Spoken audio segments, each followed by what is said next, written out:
And Big City is followed at 11:40 by Comedy with the Garnett Family in the feature film of Till Death Us Do Part. That's all to come here on Carlton, right after another round of Just a Minute. And now, more wit and erudition with Just a Minute and the Evening Standard.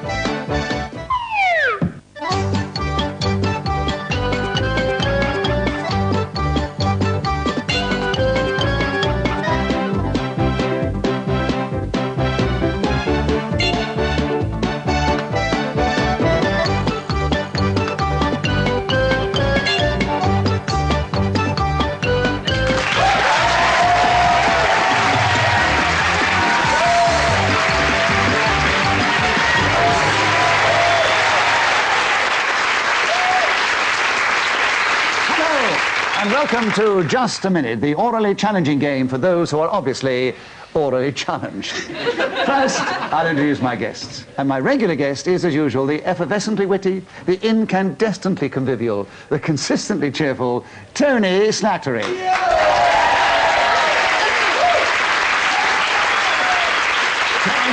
A character performance. Sitting next to Tony, a startlingly original actor, writer, comedian, who has written and performed such shows as Mother Teresa's Grand Farewell Tour and the Karen Carpenter Bar and Grill. And all in the best possible taste. It's Graham Norton. On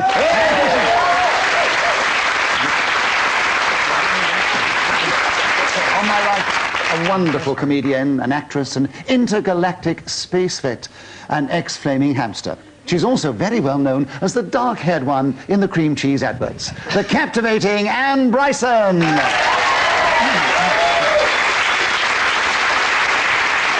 lastly, a man once described by Janice Street Porter as a thoroughly irritating man, neither young, attractive, or witty, so I think we can take it the wedding is off. Someone who's doing very well without Janet, actually, Arthur Smith.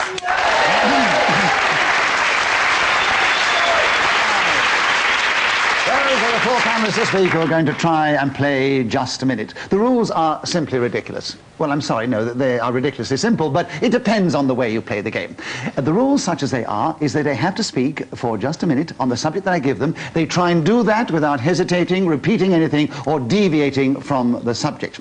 They can challenge at any moment. If I uphold the challenge, they gain a point, and if not, then the one speaking gains a point. It will all become clear as we play the game, and we're starting this week with Tony Slattery. And who better, you may say?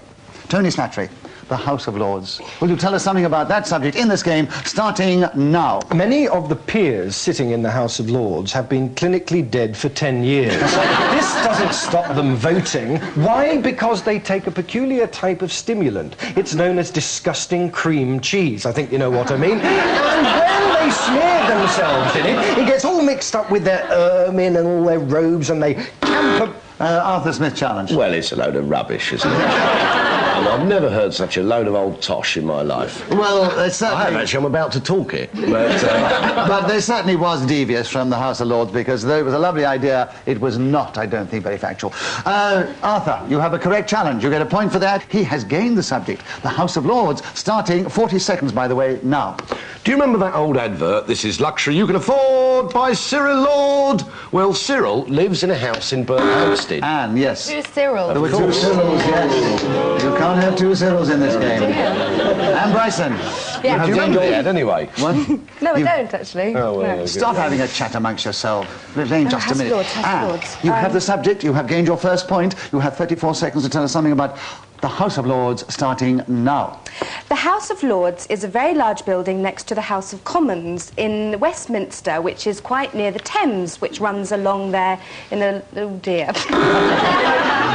bit of hesitation, I'm afraid. Big hesitation, yes. I must remind our viewers that you can repeat the subject on the card, so it was all right to say House a second time. Tony, you have another point. You have 25 seconds. House of Lords, starting now. The House of Lords, of course, is useful in terms of bringing in new new legislation. For instance, should there be a bill which bans the type of shirt which Arthur Smith is wearing? I say yes, and if that were put to the vote, I have no doubt that the distinguished gentlemen in their capes and leather booties, because they're hiding quite a lot of things underneath, let me tell you, would... Who's Arthur? You challenged. I'd like to defend this shirt, which I borrowed from Nicholas earlier this afternoon. That was the most devious thing that you've ever said, Arthur. Tony, you have another point for an incorrect challenge, and you've very luckily got 1 second to go, starting now. The House of Lords is one of the...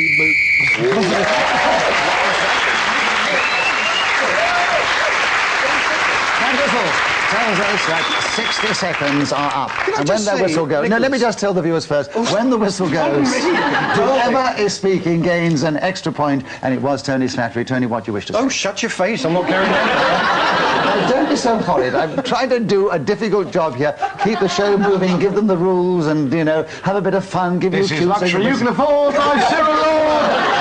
It's the carpet. Same over. At the end of that round, Tony Slattery... Give it the treatment, the family treatment. Repetition. Oh, Repetition, sorry. right. At the end of that round, Tony Slattery has a lead, and who's going to get the next? Graham Norton, will you take the next round? The subject is tipping taxi drivers. Will you tell us something about that in this game, starting now? Tipping taxi drivers can be very dangerous because if you tip them too far out the window, they can't see what they're doing or change gears or anything. And they might crash the taxi into a frozen vol au vent case or something like that. Tipping taxi drivers is... These syllables are getting really elongated. Tipping taxi drivers. The valves of air, love, the valves of air. Got to use them. I think you must have heard Kenneth Williams playing this game on the radio and trying to emulate him there. I think we were getting close to hesitations. Arthur, I give you the benefit of the doubt. 38 seconds are left for you to tell us something about tipping taxi drivers, starting now. Tipping taxi drivers. Hesitation, elongated valves. Yes, hoisted on his own petard. Well, that was parody. I know it was, but it was also You wouldn't hesitating. recognise that, would you? A man who wears a shirt like that cannot say a thing like that. Oh, not the old shirt gagging. Right, 35 seconds with you, Graham. Tipping taxi drivers, starting now. Tipping taxi drivers can cost you a bomb if you pay them a lot of money. I don't give them very much myself because they never know the way to my house because I live in a rather obscure suburb. But it's tree-lined and the taxi drivers do like that because it's nice and shady. Anne, Because it's quite a few. yes, you said because more than once. Well, listen, Anne, yes, you've got in on the subject of tipping taxi drivers. There are 20 seconds left. 20. Starting now.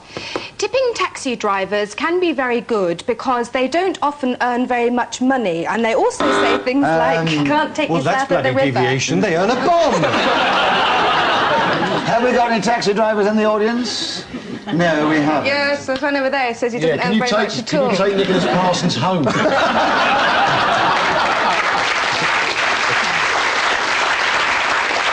I don't think we can judge on whether they earn a bomb. Some probably earn a lot, some don't, so I don't think technically she was deviating. So, Anne, you have the benefit of the doubt. You have a point, 14 seconds on the subject, starting now. Tipping taxi drivers is very good if you want to get a receipt, because then they say, oh, love, would you like a couple more for your tax man? Oh, that is She's devious. patronising the working classes. Why? Well, you were talking that I sort was of... doing cheapy, chirpy, chappy. Well, exactly. My dad used to be a taxi driver. he didn't. No, he didn't, you're right. He might have been. We've got a lot of devious thoughts there. Anne, I disagree with the challenge. You have another point and 6 seconds on the subject, starting now. There's a man who lives across the road from me called Paul, and he's a taxi driver, and I like to phone him up and ask him if he will take me to lots of places.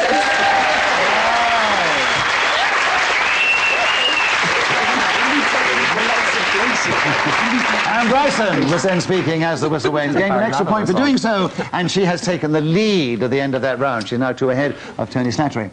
Arthur Smith, will you take the next round? The subject is the Chamber of Horrors. A good subject, Arthur. Can you tell us something about it in 60 seconds?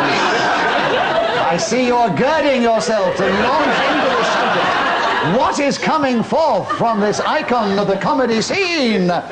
60 seconds starting now. In my chamber of horrors, there are some enormous teeth. Now, these great gnashers bite into my legs quite frequently, and I find that most disconcerting. Another thing about what happens in the chamber of horrors, in my bedroom, is this enormous woman being dug.